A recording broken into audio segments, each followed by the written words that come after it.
Sa kita sa championship game between Purok 3 and Purok 7. Bola po na man-to-man situation. Before the final quarter, Jasa Jaya, man-to-man po.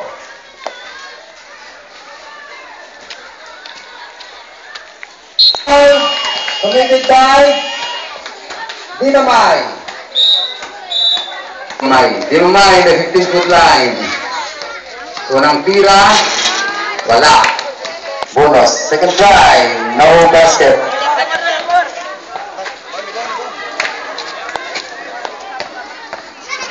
Pangatlong tira po, tingnan natin. Wala pa rin. Follow up by T. No basket, nagawa ng bola. Nakuha yun si Ayula. Pass break kay Magsipok. Magsipok na, holds the ball. Looking for teammate. Slashing inside. Kaya sila ang Kadigal. Take a shot. 4-2. Kadigal. Okay, Rafael, pass break kay Pida. Pero intercept nito si Kadigal.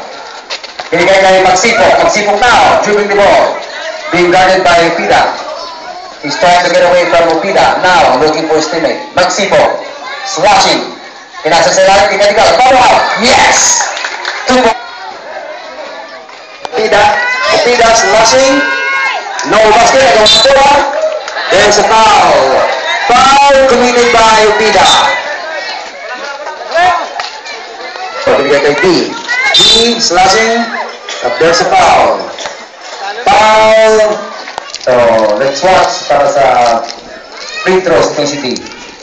First try. Amen fires. Second try. Wala pa rin. Patrick rebound. Swung by Kadigal. Binigay kay Aloro now. Pero by foul committed by Rafael.